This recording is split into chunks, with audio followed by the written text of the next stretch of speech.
আমরা দেখেছি শেখ সাহেবকে, আমরা দেখেছি জিয়াউর রহমানকে, আমরা দেখেছি শাহ সাহেবকে, আমরা দেখেছি এই মহিলা নেতৃত্বের গজবকে, হাজারো নেতা এবং নেত্রী শাসন দেখেছি, কিন্তু মানুষের ভাগ্যের পরিবর্তন হয় নাই। বহু দেশ দেখেছি, দল দেখেছি, নেতা দেখেছি, এরপরে দেখলাম বৈষম্য চলছে। আবার 2024 জুলাই আগস্টে বৈষম্য বিরোধী আন্দোলন করেছিলাম, সংগ্রাম করেছিলাম, রাস্তায় নেমেছিলাম জানের মায়া ত্যাগ করে। বাংলাদেশে বৈষম্য থাকবে না, থাকবে না জুলুম, থাকবে না অত্যাচার, থাকবে না অবিচার, প্রত্যেকটা গরিবের অধিকার ফিরিয়ে দেব। কোনো মানুষ ক্ষুধার্তহীন থাকবে না, খোলা আকাশের নিচে বাংলাদেশের কোনো মানুষ ঘুমাবে না, চিকিৎসাবিহীন বাংলাদেশের একটা মানুষ মারা যাবে না, বাংলাদেশের প্রত্যেকটা মানুষকে শিক্ষায় উন্নতি করব, বাংলাদেশের প্রত্যেকটা জনগণের অধিকারকে ফিরিয়ে দিব। কিন্তু আমরা কি দেখলাম? 5ই আগস্টের পর আবারও জুলুম, অত্যাচার, খুন, অবিচার, দখলদারি এবং ধর্ষণ, চাঁদাবাজি। এর জন্য আন্দোলন করি নাই, এর জন্য সংগ্রাম করি নাই, ওই চাঁদাবাজদের হাতকে ভেঙে দিতে হবে ইনশাআল্লাহ। আন্দোলন বাংলাদেশ কুড়িগ্রাম জেলা শাখা কর্তৃক আয়োজিত আজকে এই গণসম্মেলনের সম্মানিত সভাপতি, জাতির সেরেতাজ, সম্মানিত ওলামায়ে কেরাম, সর্বস্তরের ইসলাম প্রিয় দেশপ্রেমিক ভাইয়েরা আমার, ইসলামী আন্দোলন বাংলাদেশ কি চায়, তাদের উদ্দেশ্য কি, তাদের লক্ষ্য কি, তাদের বক্তব্য কি, তাদের আদর্শ কি, এ সম্পর্কে অবশ্যই আপনাদের জানতে হবে। ইসলামী আন্দোলন কি বিশ্বাস করে? ইসলামী আন্দোলন বাংলাদেশ বিশ্বাস করে শুধু দেশ, দল এবং নেতা পরিবর্তনের মাধ্যমে মানুষের শান্তি আসতে পারে না। এদেশ দীর্ঘদিন পর্যন্ত মুসলমানরা শাসন করেছিল। কিছু মুনাফেক, মীর জাফর, মীর সাদেক, উর্মিচাঁদ, করমচাঁদ, রায়দুল্লাহ বাবু, ঘোষিনী বেগম, এরকম কিছু মুনাফেকদের মুনাফিকির কারণে ব্রিটিশ 200 বছর এদের শোষণ করেছিল। আবার ব্রিটিশদের বিরুদ্ধে প্রথম আন্দোলনের সূচনা করেছিল মুসলমান। আপনারা জানেন 1803 ঈসাই সালে যখন দিল্লি দখল করেছিল ব্রিটিশ, সেই সময়তেই শাহ ওলিউল্লাহ মুহাদ্দিস দেহলভী রহমতুল্লাহ আলাইহির বড় সাহেবজাদা শাহ আব্দুল আজিজ সাহেব রহমতুল্লাহ আলাইহি ঘোষণা দিয়েছিলেন, আজকের থেকে পাক ভারত উপমহাদেশ দারুল ইসলাম নয় দারুল হরব। ব্রিটিশদের বিরুদ্ধে আন্দোলন করা প্রত্যেকটা মুসলমানদের জন্য ফরজে আইন। সেই দিনই ব্রিটিশ হটাও আন্দোলনের সূচনা হয়েছিল, বীজ বপন হয়েছিল। আপনারা জানেন 1857 ঈসাই সালে আজাদি বিপ্লব, সেই সিপাহী বিপ্লবের নেতৃত্ব দিয়েছিল মুসলমান। ব্রিটিশ হটাও আন্দোলনে হাজার হাজার মুসলমান শহীদ হয়েছিলেন, লক্ষ লক্ষ মুসলমান শহীদ হয়েছিলেন। 80,000 মুসলমানদেরকে শহীদ করা হয়েছিল। লক্ষ লক্ষ মুসলমান এই পাক ভারত উপমহাদেশ থেকে হিজরত করতে বাধ্য হয়েছিলেন। চাকরি চর থেকে শুরু করে খায়বার পর্যন্ত এরকম কোনো গাছ ছিল না যেই গাছের মধ্যে একজন আলেমকে ফাঁসিতে ঝুলানো হয় নাই। এরপর আমরা মাঠ ছাড়ি নাই, পিছপা হই নাই। ব্রিটিশ হটাও আন্দোলনে যতগুলি মানুষ জীবন দিয়েছে, ইন্ডিয়ান গেটের মধ্যে তাদের নাম লেখা আছে। 92-93 হাজারের উপরে মানুষ জীবন দিয়েছিল, তার মধ্যে মুসলমানদের সংখ্যা 63,000-এর উপরে। ব্রিটিশ থাকতে পারে নাই। ভেবেছিলাম ব্রিটিশ এদেশ থেকে ভিতরে হলেই আমরা শান্তি পাবো, মুক্তি পাবো, বৈষম্য দূর হবে, মানুষের অধিকার ফিরে পাবে। কিন্তু আমরা কি দেখলাম? ভারতের সংখ্যাগরিষ্ঠ মানুষগুলি সংখ্যালঘু মুসলমানদের উপর অত্যাচার, অবিচারের স্টিম রোলার চালিয়ে যাচ্ছে। মুসলমানরা আবারও চিন্তা করছে, যদি মুসলমানদের জন্য আলাদা ভূখণ্ড করতে পারি তাহলে আমরা শান্তি পাবো, মুক্তি পাবো। আন্দোলনের সূচনা হয়েছিল, আমরা পাকিস্তান নামে একটা দেশ চাই। মুসলমানদের আন্দোলনের কারণেই 47-এ পাকিস্তান নামীয় দেশ পেয়েছিলাম। ভেবেছিলাম মানুষ মুক্তি পাবে, শান্তি পাবে, দুর্নীতি দূর হবে, বৈষম্য দূর হবে। কিন্তু আমরা কি দেখছি, পশ্চিম পাকিস্তানের মানুষগুলি পূর্ব পাকিস্তানের মানুষের সাথে বৈষম্য করছে, তাদের অধিকার দিচ্ছে না। আবার আন্দোলন, আবারও সংগ্রাম, আবারও রক্তপাত, আবারও মানুষ হত্যা, আবারও গুম, আবারও জুলুম, আবারও অত্যাচার। ভেবেছিলাম পিছপা হব না, বাংলাদেশ স্বাধীন করব, মুক্তি পাওয়ার জন্য, শান্তি পাওয়ার জন্য, সাম্য, মানবিক মর্যাদা, সামাজিক ন্যায় বিচার প্রতিষ্ঠিত করার জন্য হাজার হাজার মানুষ জীবন দিয়েছিল। ভেবেছিলাম বৈষম্য দূর হবে, দেশ পরিবর্তন হয়েছে। কিন্তু না, আমরা বৈষম্য দূর করতে পারলাম না। আমরা বহু দেশ দেখেছি, বহু দল দেখেছি।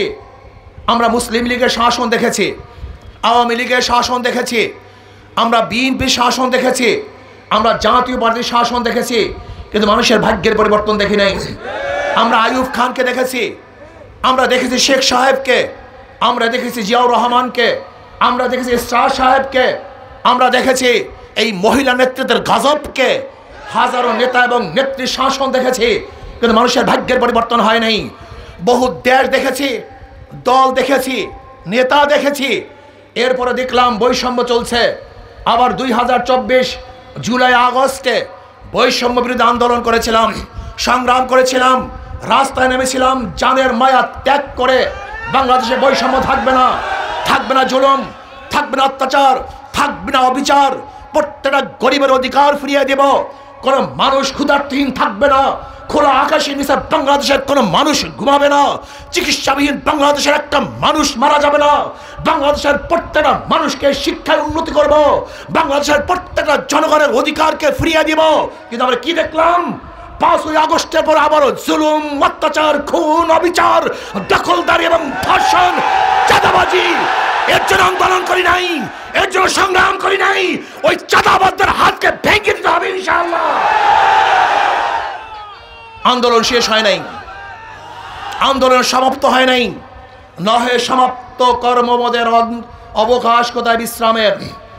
আন্দোলন সূচনা হয়েছে, শেষ হয় নাই। এবার আন্দোলন হবে চাঁদাবাজদের বিরুদ্ধে আন্দোলন, দখলদারীদের বিরুদ্ধে আন্দোলন, খুনিদের বিরুদ্ধে আন্দোলন। এবার মানুষের অধিকারকে প্রতিষ্ঠা করার জন্য আন্দোলন হবে ইনশাআল্লাহ। আসুন, যেরকম ঐক্যবদ্ধভাবে ফ্যাসিস্টকে দেশ থেকে তাড়াতে, ভাগাতে বাধ্য করেছিলাম, আমরা ইনশাআল্লাহ ঐক্যবদ্ধভাবে যদি আবারও রাস্তায় নামি, তাহলে চাঁদাবাজদেরকে বাংলাদেশে উৎখাত করতে ইনশাআল্লাহ সক্ষম হবে, কোনো সন্দেহ নাই। ঐক্যতা হবে, এক থাকতে হবে, এক মেজাজ থাকতে হবে। বাংলাদেশের জনগণকে বলবো, আপনারা জানেন জীবনভর আপনাদের মাথায় কাঁঠাল রেগে ওই সমস্ত জালেম, গুন্ডা এবং বদমাশরা কি পরিমাণে টাকা পাচার করেছে আপনাদের ধারণাই নেই। মাত্র 16 বছরে পাচার হয়েছে 28 লক্ষ কোটি টাকা।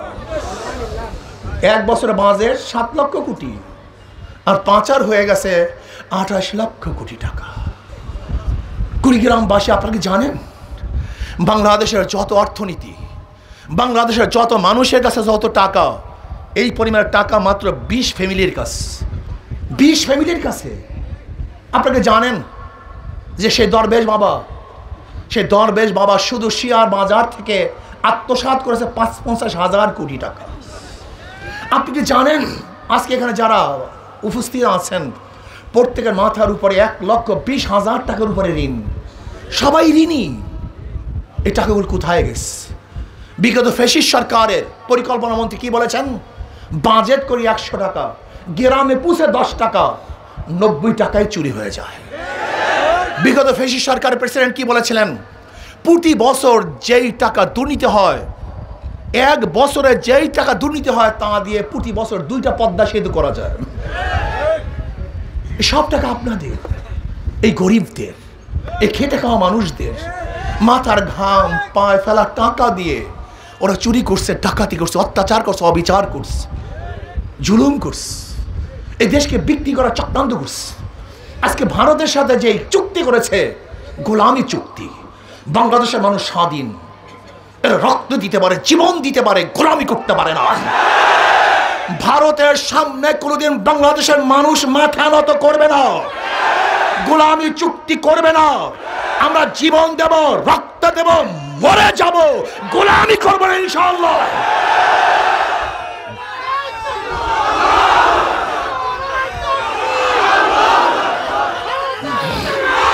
ভাই আমার, আজকেও যারা ভারতকে সাথে নিয়ে ক্ষমতায় যেতে চান, শুনে রাখুন স্পষ্ট বক্তব্য, বাংলাদেশের বুকে যারা ভারতের দালালি করবেন, ভারতের সাথে হাত হাত করে ক্ষমতায় যাওয়ার স্বপ্ন দেখবেন, বাংলাদেশের প্রত্যেকটা নাগরিক ঐক্যবদ্ধভাবে সেই ভারতের দালালদেরকে বাংলাদেশকে উৎখাত করে ভারতে পাঠিয়ে দেবে ইনশাআল্লাহ। বাংলাদেশে কোনো ভারতের দালাল এবং বিদেশি দালালদেরকে সহ্য করা হবে না, সহ্য করব না। বাংলাদেশ এত সুন্দর একটা দেশ, এত সুন্দর কান্ট্রি, আজকে কুড়িগ্রামে আল্লাহ পাক রব্বুল আলামিন যেই পরিমাণের জনসম্পদের খনি দিয়েছেন, আমি মনে করি স্বর্ণ রূপা তৈলের খনির চেয়েও এই জনসম্পদের খনি সবচেয়ে দামি। যদি আমরা এই জনসম্পত্তিকে কাজে লাগাতে পারি, তাহলে বাংলাদেশের সেই ধনী রাষ্ট্র আর গোটা দুনিয়ার মধ্যে থাকবে না। কিন্তু আমরা বাংলাদেশের মানুষকে কাজে লাগাতে পারি নাই। আমাদের হাতের মধ্যে গাঁজা তুলে দেওয়া হয়েছে, ফেন্সিডের বোতল তুলে দেওয়া হয়েছে, খুন খারাপি এবং মানুষের সাথে বিবাদ এবং হিংসা শিক্ষা দেওয়া হয়েছে, প্রতিপক্ষকে খুন করার অভ্যাস করা হয়েছে। কিন্তু বাংলাদেশে করার কোনো অভ্যাস আমাদের মধ্যে নেই। এই জন্য আমরা কি চাই? ইসলামী আন্দোলন বাংলাদেশ কি চায়? বাংলাদেশের সমস্ত মানুষকে ঐক্য করে দেশকে গড়ার পরিকল্পনা হাতে নিয়েছে। আমরা বাংলাদেশকে গড়ব, আমরা উন্নয়ন করব, আমরা শান্তিতে বসবাস করব, আমাদের মা বোনদের ন্যায্য অধিকারকে প্রতিষ্ঠিত করব। যেখানে অধিকার থাকবে জেলেদের, চাষিদের, খেটে খাওয়া মজদুরদের, ঋষি তাঁতি মেতর মজদুরদের, যেখানে অধিকার থাকবে মুসলমান, হিন্দু, বৌদ্ধ, খ্রিস্টান, বাংলাদেশের প্রত্যেকটা নাগরিকের অধিকার থাকবে সাম্য, সমান অধিকার থাকবে। এখানে থাকবে না গরিব, কে ধনী, কে বংশীয়, কে নন বংশীয়, কে মুসলমান, কে হিন্দু, কে বুদ্ধ, কে খ্রিস্টান, দেখার দরকার নাই। যে বাংলাদেশের নাগরিক বাংলাদেশের আইন অনুযায়ী সে সমান অধিকার ভোগ করবে, সমান অধিকার ভোগ করবে। আসুন, এর জন্য দরকার আদর্শ, নীতি, চরিত্র। গণতন্ত্র মানুষকে মুক্তি দিতে পারে নাই, সোশ্যালিজম মানুষকে মুক্তি দিতে পারে নাই, সেকুলারিজম মানুষকে মুক্তি দিতে পারে নাই। সব নীতি আদর্শ দেখা শেষ, এবার ইসলামের বাংলাদেশ। সব মার্কা দেখা শেষ, হাত পাখার বাংলাদেশ। অনেক নীতি দেখেছি, শান্তির বহুত ঝুরি তারা আমাদের কাছে ব্যক্ত করেছেন। এই নীতিতে শান্তি, সেই নীতিতে শান্তি, কোনো নীতি আমাদেরকে শান্তি দিতে পারে নেই। এবার আসুন, একই নীতি, একই আদর্শ, সেই আদর্শ ইসলামী আদর্শ। অনেক খারাপ লোকগুলি আমাকে বলেন, ইসলাম যদি ক্ষমতা আসে, হুজুর আমার গাজার অবস্থাটা কি হবে? আমি তো গাঁজাখোর, আমার গাঁজার অবস্থা। আমি বললাম, তুমি কি মসজিদে গিয়ে গাঁজা সেবন করতে পারো? বলে না হুজুর। বলে কেন? বলে পরিবেশ নেই। আমি বলি, ইসলাম ক্ষমতা আসলে বাংলাদেশটাই পরিবেশ হয়ে যাবে যেখানে গাঁজা সেবনই করতে পারবো না। বিশ্বাস হয় না? এই মাজলিসের মধ্যে একজনও কি নাই যারা ধূমপান করেন? নাই একজনও। তাই ধূমপান করছেন না কেন? কথা বলেন না কেন? একবার কি ধূমপানের কথা মনে আসছে? নিষেধ করেছিলাম ধূমপান করিয়েন না, তা আপনি কেন ধূমপান করছেন না? পরিবেশ ঠিক ইসলামী হুকুমত আসলে এমন এক পরিবেশ আসবে যেখান থেকে আপনি অন্যায় করতে পারবেন না। সমস্যা কোথায়? আমাদের অনেকের ধারণা ইসলামী হুকুমত আসলে প্রেশার ক্রিয়েট করে দাড়ি রাখানো হবে, টুপি পরিয়ে দেওয়া হবে, গোটা মেয়েদেরকে বস্তাবন্দি করা হবে। ভুল করছেন। ইসলাম ক্ষমতায় আসলে এমন এক পরিবেশ সৃষ্টি করবে যখন আপনি আর খারাপ কাজ করতে পারবেন না, এমনিতে আপনাকে ভালো কাজ করতে হবে। কোনো সমস্যা আছে? ইসলাম ক্ষমতায় আসলে কি হবে জানেন? আগামী 10-15 বছরের মধ্যে সমস্ত গরিবগুলি দরিদ্র সীমার উপরে চলে যাবে। বিশ্বাস হয় না? একটা উদাহরণ দেই। বর্তমান পুঁজিবাদী অর্থনীতি হলো গরিবকে গরিব বানায়, ধনীকে ধনী বানায়। আপনি ব্যাংকে যাবেন, বলবেন ভাই আমাকে 10 লক্ষ টাকা ঋণ দেন। ম্যানেজার বলবে লোন নেওয়ার জন্য মর্গেজ দেন। আপনি বলবেন আমি তো গরিব, কোথায় মর্গেজ পাবো? বলে ব্যাংক তো ধনীদের জন্য, গরিবদের স্থান এখানে নেই। যার আছে ব্যাংক তাকে দেয়। যার নাই ব্যাংক তাকে দেয় না। একজন ধনীকে বর্তমান পুঁজিবাদী অর্থনীতি 4 বার ধনী বানায়। যার 10 লক্ষ টাকা আছে ব্যাংক তাকে 10 লক্ষ টাকা দেয়। আগেই ছিল 1 বার ধনী, ব্যাংক তাকে দিছে 2 বার ধনী। যাকে দেওয়া হয়েছে তারই লোন মাপ 3 বার ধনী, সুদ মাপ 4 বার ধনী। আর গরিবের পেটে 5টা লাথি। আগের থেকে 10 লক্ষ টাকা ছিল না 1 লাথি, ব্যাংক তাকে দেয় নাই 2 লাথি, তার লোন মাফ হয় না 3 লাথি, তার সুদ মাফ হয় না 4 লাথি। আর যেই বড়লোকদের টাকা মাফ করা হয়েছে ওই টাকা যদি ব্যাংকে থাকতো, আমি বাংলাদেশের নাগরিক হিসাবে তারই অংশী আমি ছিলাম। কিন্তু বড়লোককে মাফ করার কারণে গরিবের পেটের মধ্যে আর 1 লাথি। এর জন্য বর্তমান পুঁজিবাদী অর্থনীতি গরিবকে গরিব বানায়, ধনীকে। আর ইসলামী গোটা অর্থনীতি গরিবদের জন্য। জাকাত কাদের জন্য, মানত কাদের জন্য, ওসর কাদের জন্য, ফিতরা কাদের জন্য, দান কাদের জন্য? ইসলামী গোটা অর্থনীতি গরিবদের জন্য। আমি বিশ্বাস করি ইসলামী অর্থনীতি অ্যাপ্লাই করলে আগামী 5-10 বছরের মধ্যে বাংলাদেশে গরিব খুঁজে পাওয়া যাবে না, সবাই দরিদ্র সীমার উপরে চলে যাবে। কিন্তু কপাল পোড়া গরিবের গোষ্ঠী ইসলাম পছন্দ করে না। আমি এতদিন জানতাম নিজের ভালো পাগলেও বুঝে, কিন্তু আমাদের দেশের গরিবগুলি এমন পাগল নিজের ভালোও বুঝে না। আচ্ছা বলেন তো, চোরের মাধ্যমে চুরি বন্ধ হয়, দুর্নীতিবাজের মাধ্যমে দুর্নীতি বন্ধ হয়, খুনির মাধ্যমে খুন বন্ধ হয়। যাদেরকে নেতা বানিয়েছেন তারা কারা? ওদের হাতের মধ্যে হাজারো খুনের দাগ, ওদের চরিত্রের মধ্যে হাজারো কালিমা। ওরা সুদখোর, ঘুষখোর, ডাকাত, লম্পট, বদমাশ, সবচেয়ে নিকৃষ্ট ব্যক্তি থেকে নেতা নির্বাচন করছেন। আর দেশকে 1 নাম্বার বানাতে চান। মাদার গাছ লাগিয়ে আমের আশা করা যায় না, তেঁতুল গাছে মিষ্টি ফল হয় না। দুর্নীতিবাজের মাধ্যমে দুর্নীতি বন্ধ হবে। আসুন না, ইসলামী আন্দোলন বাংলাদেশ কি? ইসলামী আন্দোলন বাংলাদেশের শুরুতেই নাম ইসলাম মানে শান্তি। তাদের মার্কা তার মধ্যে শান্তি, কথা বলে না। যারা নৌকা নির্বাচন করে নৌকা চালাতে পারে না, যারা ধানের শেষে নির্বাচন করে ধান কাটতে পারে না, যারা নাঙ্গল নির্বাচন করে নাঙ্গল বইতে পারে না, যারা কুঠা নিয়ে নির্বাচন করে কাঠ ফাটতে পারে না, যারা গরুর চাকা নির্বাচন করে গরুর গাড়ি চালাতে পারে না। কিন্তু যারা হাত পাখা নির্বাচন করে তারাও চালাতে পারে, যারা করে তারাও চালাতে পারে। ওদের মার্কার মধ্যে ধোকা। নৌকা গরিবদের প্রতীক, ধানের শীষ গরিবদের প্রতীক, নাঙ্গল গরিবদের প্রতীক, কুঠার গরিবদের প্রতীক। লেকিন একজনও গরিব না, কথাটা বুঝাতে পারি না। সব প্রতীক গরিবদের, কিন্তু নিজে গরিব না। কিন্তু হাত পাখা এমন এক প্রতীক যে নির্বাচন করে সেও চালাতে পারে, যারা করে তারাও চালাতে পারে, ধনীরাও চালাতে পারে, গরিবরাও চালাতে পারে, পুরুষরাও মহিলারাও। কাউর মার্কা বুকি নিয়ে কেউ ঘুমায় না, নাঙ্গল নিয়ে কেউ ঘুমায়, কথা বলেন না। নৌকা নিয়ে কেউ ঘুমায়, ধানের শেষ নিয়ে কেউ ঘুমায়, কিন্তু ঘুমের সময় তাদের কলিজার মধ্যে থাকে হাত পাখা। তার মানিটা কি? এই হাত পাখা তাদের কলিজার মধ্যে থাকে। এই হাত পাখা বিজয় হলে গোটা বাংলাদেশের মানুষ বিজয় হবে। এই হাত পাখা বিজয় হলে জনগণ মুক্তি পাবে। এই হাত পাখা বিজয় হলে প্রত্যেকটা মানুষের অধিকার ঘরে ঘরে পৌঁছে যাবে ইনশাআল্লাহ। এর জন্য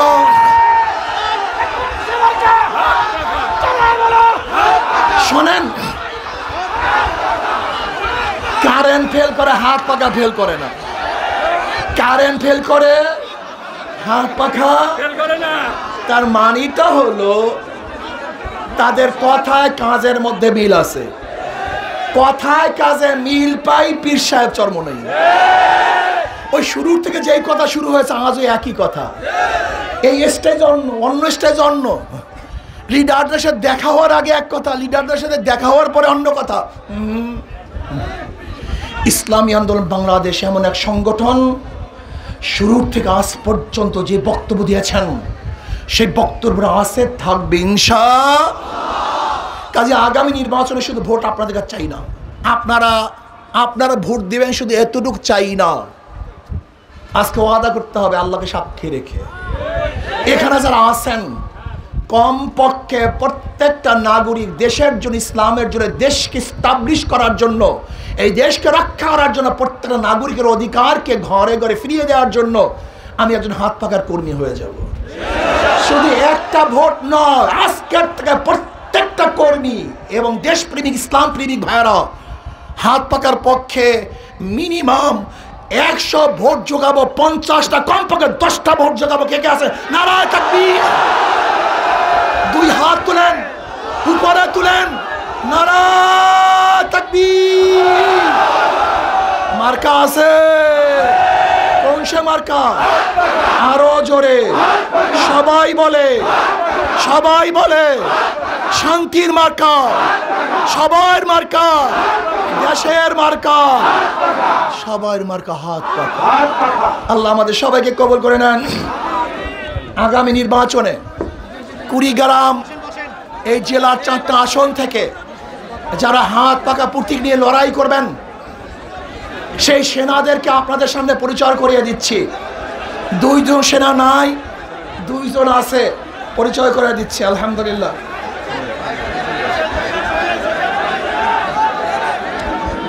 কুড়িগ্রাম 1 আলহাস হারিসুল বাড়ি রনি,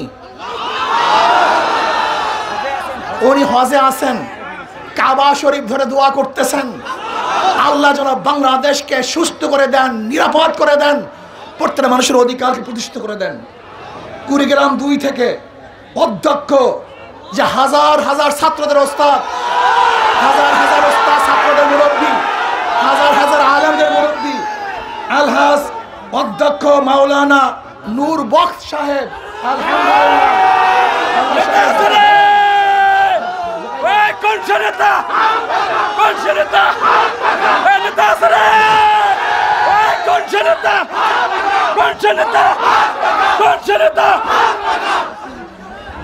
কুড়িগ্রাম 3, কুড়িগ্রাম 3 থেকে ডাক্তার অধ্যাপক আক্কাস আলী সাহেব, তিনি আমেরিকায় গেছেন, আপনাদের সবার কাছে সালাম জানিয়েছে, দোয়া করতে বলছেন, তিনি চলে আসবেন ইনশাআল্লাহ। আলহামদুলিল্লাহ, আলহামদুলিল্লাহ। কুড়িগ্রাম 3 ডাক্তার অধ্যাপক আক্কাস আলী সাহেব। কুড়িগ্রাম 4 সহকারী অধ্যাপক হাফিজুর রহমান সাহেব। বলেন আলহামদুলিল্লাহ। আল্লাহ সবাইকে কবুল করে নেন। আমার জন্য দোয়া চাই, আমিও দোয়া করি। আজকের থেকে ইনশাআল্লাহ কাজ শুরু হয়ে যাবে, আমরা ঐক্যবদ্ধ ইনশাআল্লাহ আন্দোলন করব। এখন আমরা মোনাজাতের পরই আমরা সবাই